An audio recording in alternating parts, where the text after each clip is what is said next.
বিবি হতে পারো।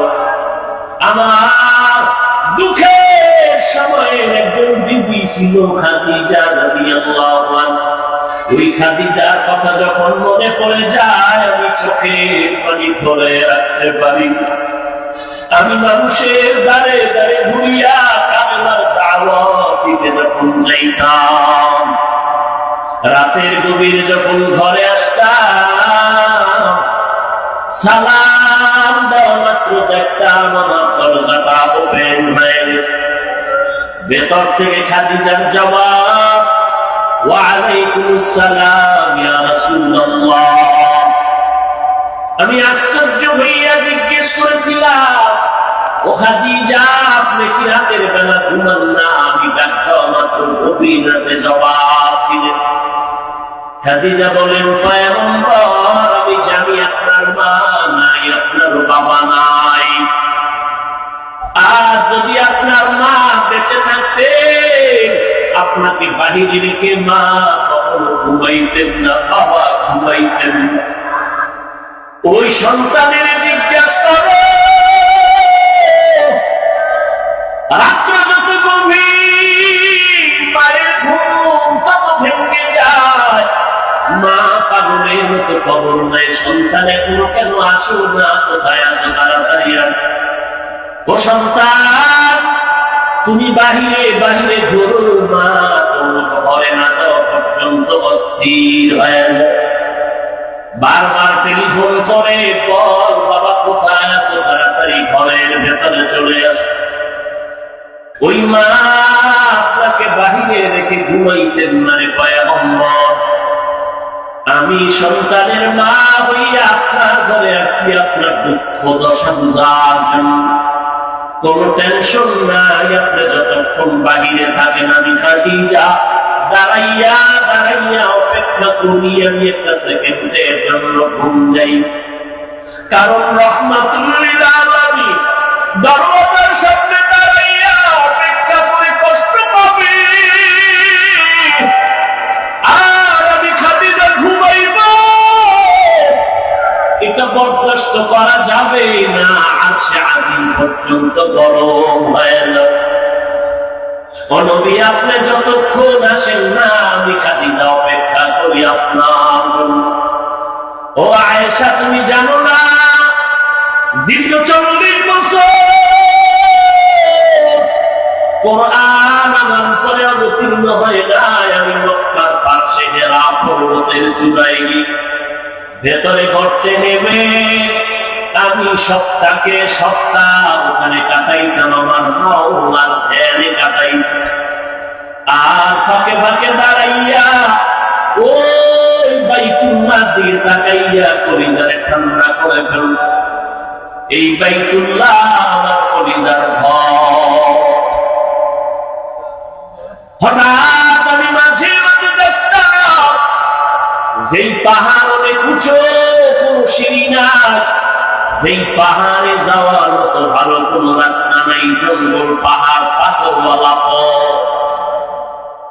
হঠাৎ মাঝে মাঝে দেখতাম আমার কলিজার বিবি খাদিজা মহিলা মানুষ হইয়া ওই পাহাড় বেয়ে বেয়ে বেয়ে বেয়ে উঁচু পাহাড়ের চূড়ায় উঠিয়া আমার গর্তের মধ্যে এসে দেখতাম খাদিজা নাস্তাবিয়া। ও খাদিজা, এত বিশাল উঁচু পাহাড়ে কেমন করে তুমি উঠছো? আমার উঠতে বড় কষ্ট হয় রে খাদিজা, তুমি মহিলা কেমনে উঠছো? খাদিজা বলতো, পয়গম্বর, মহব্বতের মাঝে কষ্ট অনুভব করা যায়। অন্তরে আপনার প্রতি গভীর মহব্বতের মহব্বতের কারণে কষ্টকে কষ্ট মনে হয় না রে নবী। ও আয়েশা, ওই খাদিজা আমার জন্য নাস্তা নিয়ে গুহার ভেতরে হাজির হয়ে যেত। আমি মুহাম্মদ ওই খাদিজারে কেমন করে ভুলি? ওই খাদিজা যতদিন চিন্তা ছিল আমি কোনোদিন বিবাহ করি নাই, দ্বিতীয় বিবাহ করি নাই, চিন্তাও করি। আরবের ভেতরে খাদিজার মতো ধনী কেউ নাই। আমি মুহাম্মদ বড় এতিম, বড় অসহায়। খাদিজা একদিন সব সম্পদ গুলো আমাকে হাদিয়া দিয়া বলে, নবী নেন নেন, আমি খাদিজার সব সম্পদ আপনাকে হাদিয়া দিয়া দিলাম। এরে নবীর আশিক উম্মতের দল, মায়ার নবী কেমন আদর্শ নিয়ে জমিনে আবির্ভূত হয়েছে। আমার নবী রাহমাতুল লিল আলামিন, ভক্তের পিপিলিকা পর্যন্ত নবীর আশিক। গর্তের সাপ আমার নবীর জন্য কান্না করে আশিক। এরে নবীর উম্মতের দল, মায়ার নবীর হাতে পর্যায়ে ক্রমে সাহাবায়ে কেরাম আবু বকরের ব্যক্তিগত ব্যক্তি এসে কালেমা পড়ে ফেলল। কে সে আবু বকর? মায়ার নবী বলেন, আমি যত বান্দাকে দাওয়াত দিয়েছি কেউ না কেউ কোনো প্রশ্ন করেছে, কিন্তু একজন ব্যক্তি আমার হাতে কালেমা পড়ে মুসলমান হয়েছে। যার কাছে দাওয়াত দেওয়া মাত্র প্রশ্ন করে না, সাথে সাথে কালেমা পড়ে মুসলমান হয়েছে, তিনি আর কেউ না, তিনি আমার কলিজার বন্ধু আবু বকর সিদ্দিক। কেমন আমার বন্ধু সে আবু বকর? আমি মুহাম্মদের আদর্শে তো পাগল। আমি মদিনার পথে যখন মক্কা ছেড়ে হিজরত করার জন্য রেডি হয়ে গেল, মক্কার দুশমনেরা থাকতে দেয় না। 50 বছর যখন আমার বয়স হয়, আমার খাদিজাও বিদায় নেয়। আমার খাদিজা জমিন থেকে বিদায় নেয়। আর আমার মুহাম্মদ, আমার আপন চাচা আবু তালেব, যারা এত মহব্বত করতেন, তাকেও তিনিও বিদায় নিয়ে চলে গেলেন। আমার চাচাও নাই, আমি অসহায়। আমার খাদিজাও বিদায় হলেন, আমার চাচা আবু তালেব জমিনের থেকে চলে গেলেন। এবার দুশমনেরা পাগল হয়ে গেল, মুহাম্মদের এই সুযোগে হাতছাড়া করা যাবে না, তাকে মেরে ফেলতে হবে। আল্লাহ কয়, নবী কোনো পেরেশান হবেন না, আমি আল্লাহ যেমন কোরআন হেফাজতের জিম্মা নিয়েছি, আপনাকেও হেফাজতের জিম্মা নিয়েছি। যত ষড়যন্ত্র করবে বেঈমানের দল, কোনদিন আমার কোরআন বিদায় করতে পারবে না। যারা বিদায় করার সিদ্ধান্ত নিবে, তারা এক এক করে বিদায় হয়ে যাবে। ওয়ামাকারু ওয়ামাকারাল্লাহ ওয়াল্লাহু খায়রুল মাকিরিন।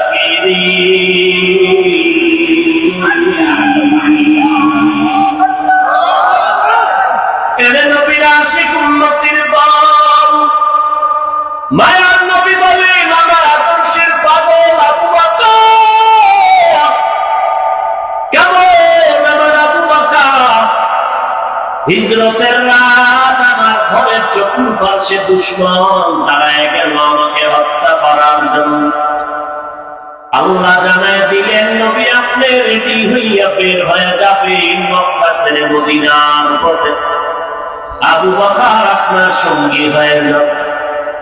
নবী বলেন, আমি বের হইলাম, হাতের মুষ্টিতে কিছু বাতুনিয়া কোরআনের আয়াত আমি তেলাওয়াত করেছি। আল্লাহ বলেন, নবী কোরআনের আয়াত পড়ে ওই দুটার মধ্যে ফুঁক দিয়া আপনি চতুর্দিকে ছিটাইয়া দেন, বেঈমানের চোখের পাওয়ার নষ্ট হয় না। মায়ার নবী বলেন, আল্লাহর হুকুমে আমি হাতের মধ্যে ধুলা বালু নিয়ে আল্লাহর দেওয়া কোরআনের আয়াতগুলো পড়ে দম করলাম।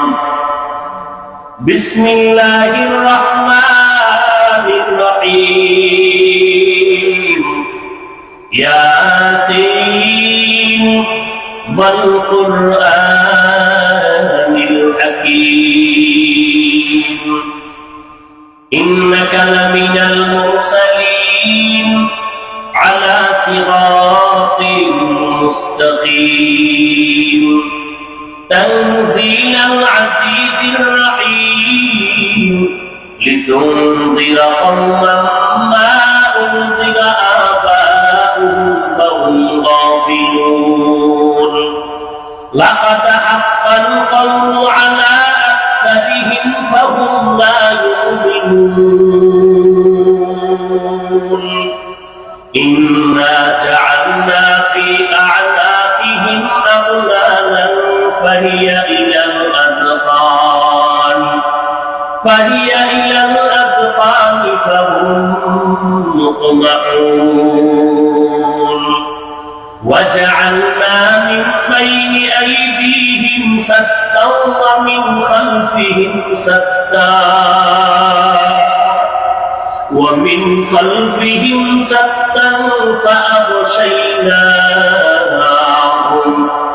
فأغشيناهم فهم لا يبصرون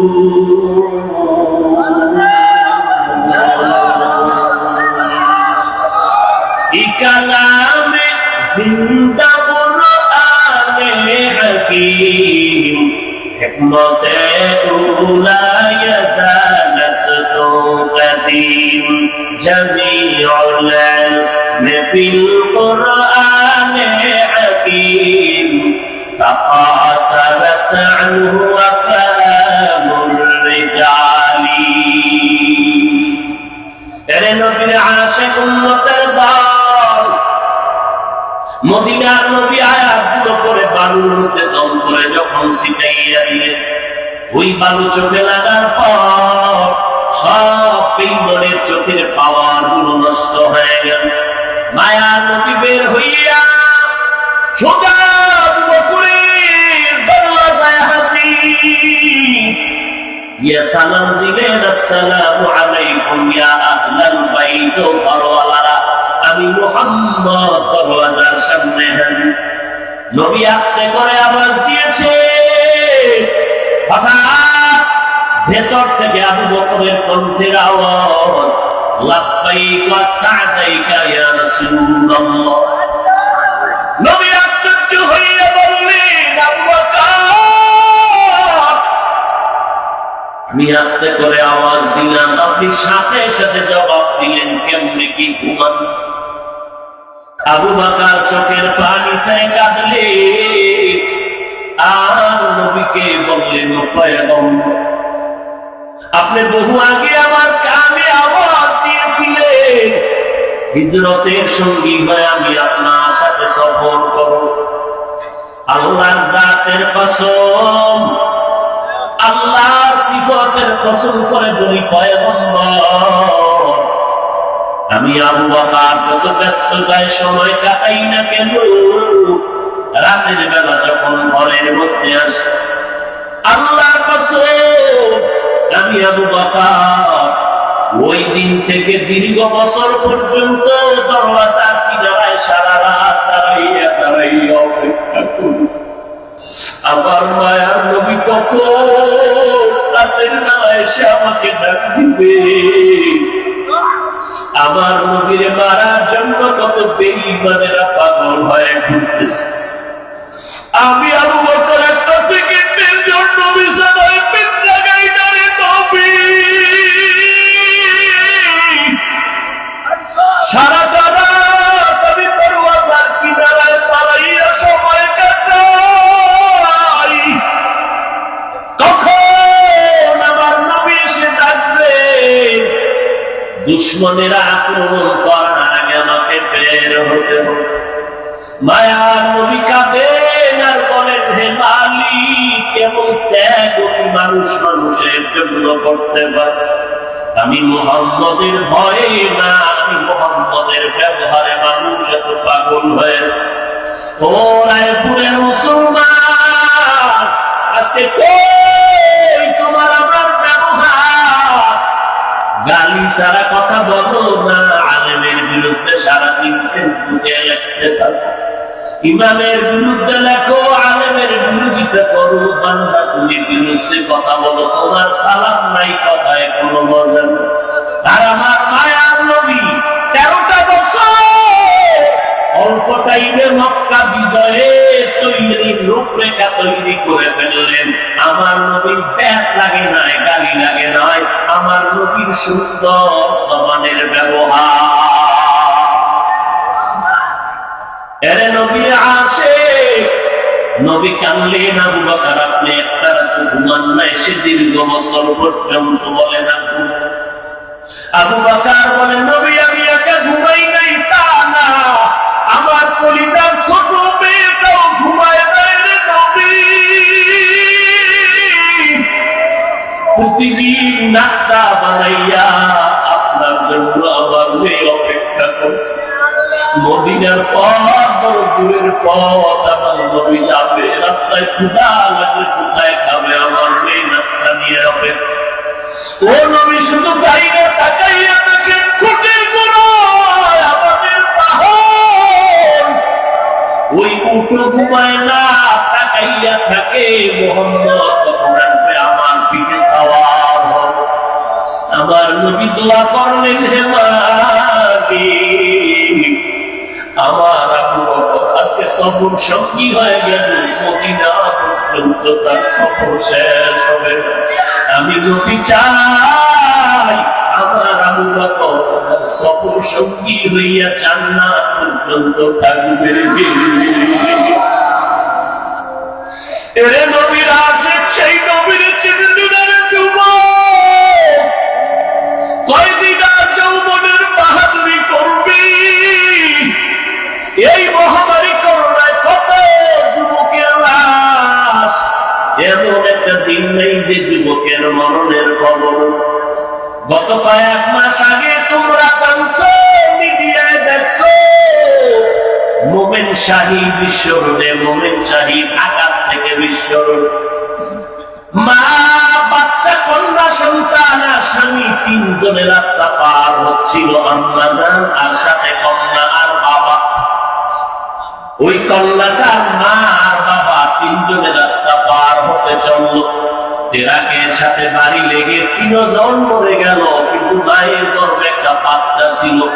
ওই বাচ্চাটা ট্রাকের চাপে মায়ের গর্ভ থেকে বের হয়ে গেল। ওই বাচ্চাটা আজও বেঁচে আছে, কিন্তু মা নাই, বোন নাই, বাবাও দুনিয়াতে। যেই মা তোমাকে আমাকে গর্ভে দিয়া কত কষ্ট করেছে, কত রাত ঘুমাইতে পারে না আমার মা, কত খানা খেতেও নিয়ে খেতে পারেন নাই মা। ওই মাকে যারা হারাইছো রে যুবক, ওই বাবাকে যারা হারাইছো, ওই মা বাবা কবর থেকে দোয়ার অপেক্ষায় আছে। এরে আল্লাহ, বান্দা যার মা বেঁচে আছে, তোর কপালটা ভালো, কিন্তু আমার ভয় লাগে, না জানি তুই মায়ের কষ্ট দিয়া চোখের পানি ফলাই, তোর কথার কারণে না জানি মা চোখের পানি ছেড়ে কাঁদছে। অথচ ভালো করে জেনে রাখ, মা বাবার চোখের পানি ছাড়া এই চেয়ারে বসতে পারি নাই, মা বাবার চোখের পানি ছাড়া টাকা পয়সা বাড়ি গাড়ির মালিক হতে পারো নাই। যারা লেখাপড়া করো, পরীক্ষা দাও, তুমি জানো না তোমার মা তোমার জন্য কলিজা বলে দোয়া করে, ও আল্লাহ আমার সন্তানের পরীক্ষায় কামিয়াবি দান করো। কত রাত্রে ঘুমাইয়া গেলাম, রাতের বেলা মশারি টানাইতে মনে নাই, রাতের বেলা ঘুমাইয়া গেলাম, সকালে দেখি মশারি টানানো, কে এই মশারি টানাইলো? খোঁজ নিয়ে দেখলাম কেউ টানায় নাই, আমার মা মশারি টানিয়ে দিয়েছে।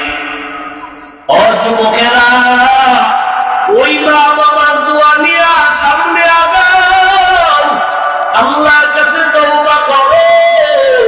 আমার মায়ার নবী এত কষ্ট করে দিন জিন্দা করে গেলেন, নবীর খানা নাই, ঘুম নাই। আল্লাহ নবী আবু বকরকে নিয়ে মদিনা পথে যখন রওনা হয়ে গেলেন, গভীর রাত, সে একবারে বাইতুল্লাহর কিনারায় গিয়া নবী দাঁড়াইলেন। বাইতুল্লাহে হাতটা দিয়া গেলাপটারে ধরে দেওয়ার ধরে কাঁদে আর কয়, রে বাইতুল্লাহ, মনে চায় না তোর সাইরা মদিনার পথে। রে বাইতুল্লাহ, তোর সাথে মনে চায় না রে বাইতুল্লাহ।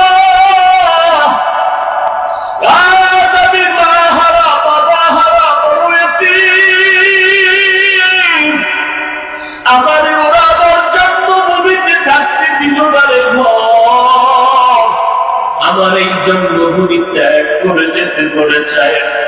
ও বাইতুল্লাহ, আমি আজ কান্না করে বিদায় নিতেছি, ওয়াদা দিয়ে যাই, আমি বিজয়ের স্লোগান দিয়ে তোমার কাছে আবার ফিরে আনবো রে বাইতুল্লাহ।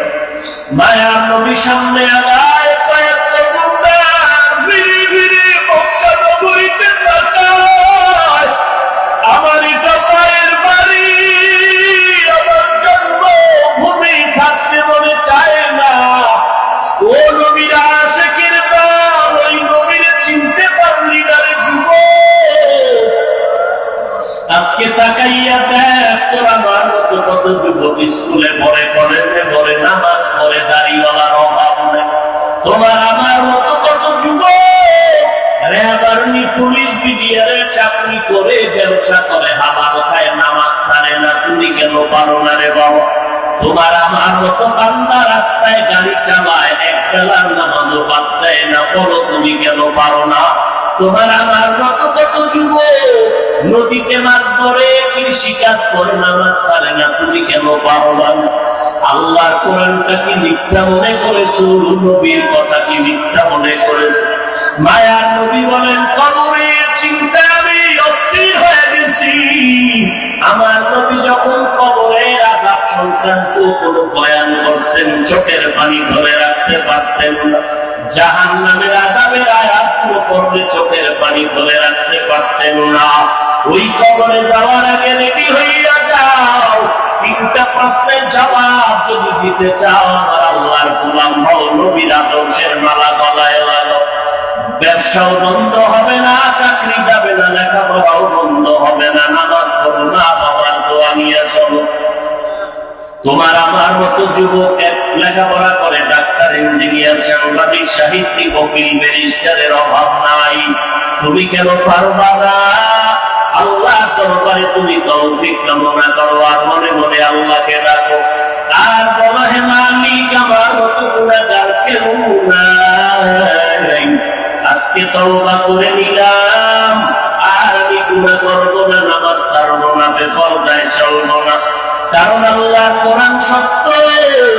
গুনাহগার হইয়া যদি কবরে যাও, মদিনার নবী বলছে, ওই কবরে যারা গুনাহগার হয়ে যাবে, তিনটা প্রশ্নের জবাব যদি দিতে না পারে, আমার আল্লাহ রব্বুল আলামিন রাগান্বিত হইয়া গাইবি আওয়াজ দিয়া বলবে, কবরের ফেরেশতা, এই নাফরমান আমার দ্বারা পানি, বাতাস, সূর্যের আলো, চাঁদের আলো ভোগ করে, আমার দেওয়া নদীর মাছ, আমার দেওয়া জমিনের ফসল, গাছের ফলকে একবারও আলহামদুলিল্লাহ বলে নাই, একবারও বান্দা শুকর আদায় করে নাই। ওলামায়ে কেরাম কত দাওয়াত দিল, পায়ে ধরে ধরে নামাজের দাওয়াত দিয়েছে, নামাজ আদায় করে নাই। এবার দেরি করিও না, কবরের জাহান্নামের বিছানাটা বিছাইয়া দাও, কবরের সাথে জাহান্নামের সাথে রাস্তা খুলে দাও, কবরের মধ্যে জাহান্নামের আগুন। এরে আল্লাহর গোলাম, একটা সেকেন্ডের আযাব সহ্য করার ক্ষমতা তোমার আমার হবে না।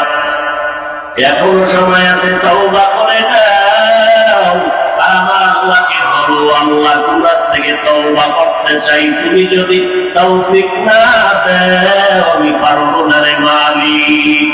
আমার নবী বলেন, গুনাহগারের এই কবর ভয়ঙ্কর হালাত হবে। ওই কবরকে আল্লাহ দেখি বলবে, গুনাহগারের দুই পার্শ্ব থেকে জোরে জোরে চাপ দাও। ওই কবরের মাটি এত জোরে জোরে চাপ দিবে, তোমার আমার পাগলের হাত চুরমার হয়ে যাবে। একটা সেকেন্ডের আযাব সহ্য করার ক্ষমতা কোনো মানুষের হবে না। আল্লাহর কাছে কান্না করো। দুনিয়ার ঘরে আগুন লেগে গেলে পানি ছাড়া যেমন ঠান্ডা করা অসম্ভব হয়, গুনার কারণে যদি জাহান্নামের আগুন জ্বলে থাকে, চোখের পানি ছাড়া কখনো আগুন ঠান্ডা হবে না। ও আল্লাহর বান্দারা, কানে কানে দেখো কত যুবকের চোখে পানি। তোমার দিলটা কেন শক্ত পাথরের মতো, কেন চোখে পানি নাই? আমার আল্লাহ বুঝি গুনার কারণে বেজার হয়েছে, মা বাবাই বুঝি বেজার। অনুরোধ করি আজকে মা পাইলে ক্ষমা চাইও, বাবা পেলে বাবার থেকে ক্ষমা নিয়ে নিয়ে যুবক বাবা ওই বাবার কাছে গিয়া বলিও, বাবা তুমি আমার ঢাল, মাথায় হাত দিয়া দোয়া করে দাও।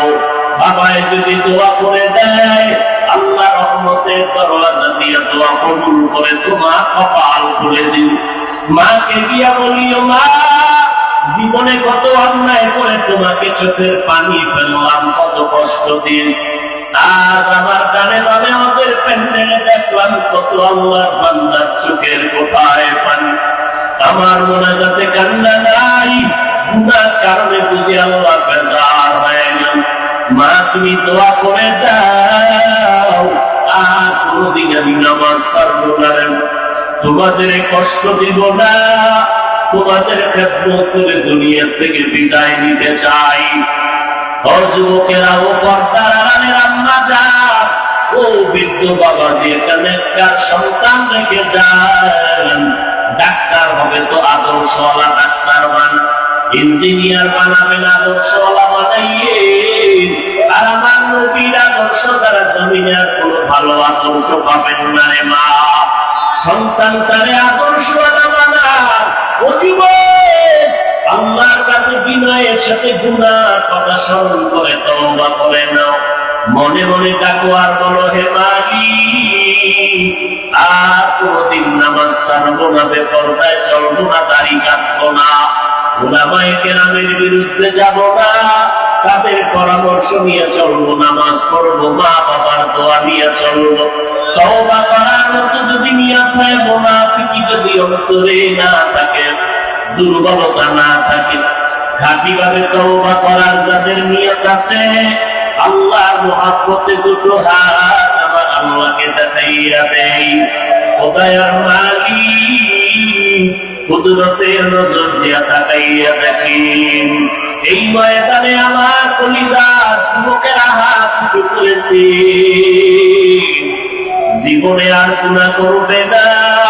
মেহেরবানি করে সবার হাত আপনি কবুল করে নেন, সবার তওবা কবুল করে নেন। আয় আল্লাহ, সবাইকে দিনের খাদেম বানাইয়া দেন, তওবার উপরে মজবুত হইয়া মরণ পর্যন্ত চলার মতো তৌফিক দান করেন, আমিন। আলহামদুলিল্লাহি রাব্বিল আলামিন।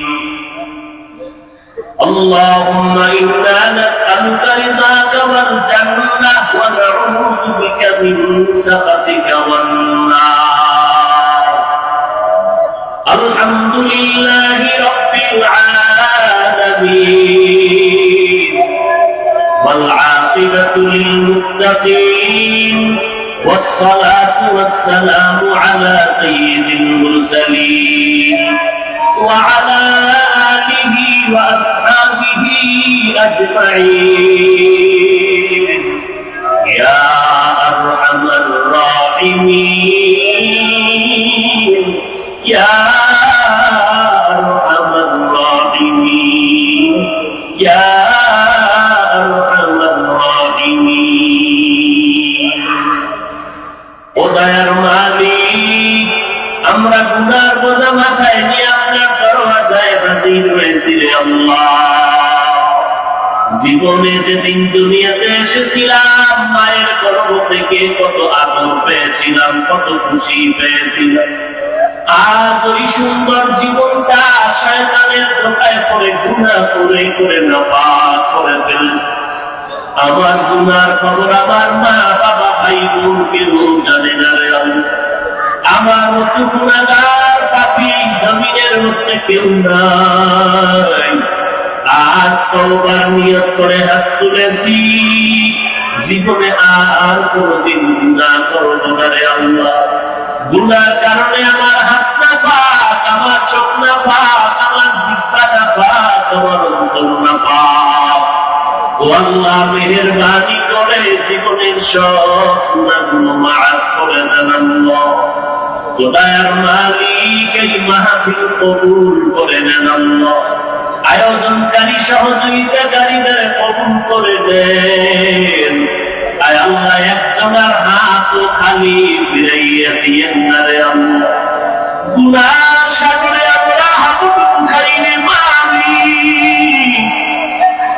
দুনিয়ার বাড়িওয়ালাদেরকে দরজা বন্ধ, আপনার রহমতের দরওয়াজা বন্ধ না রে আল্লাহ। গুনাহ করে জীবনটা কাটিয়েছি, আপনার রহমতের দরওয়াজা ছাড়ি দেয় রে আল্লাহ। এ জীবনে না করি না বান্দাগি,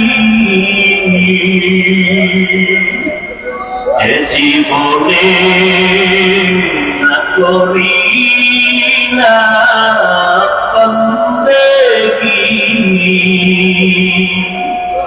গুনাহ করে কাটাই না জিন্দেগি, গুনাহ করে কাটাই না জিন্দেগি। তওবা করে আবার তাওবা ভাঙ্গিলাম, তওবা করে আবার তাওবা ভাঙ্গিলাম।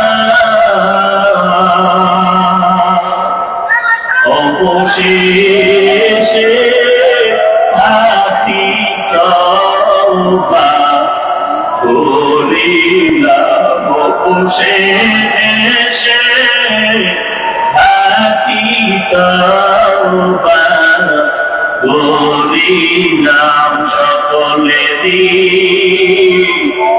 দরজা হইতে ফিরিয়া আপনার দরজায় রইলাম পড়িয়া। আপনি যদি মাফ না করেন বান্দারে,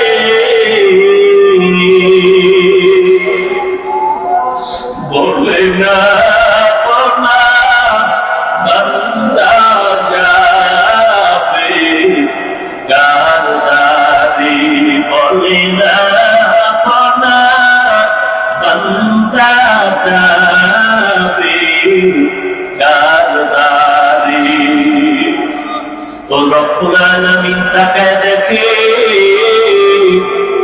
কত উলামায়ে কেরামরা হাত তুলেছে, কত সাদা দাড়িওয়ালা হাদিসাবরা এই ময়দানে হাত তুলেছে।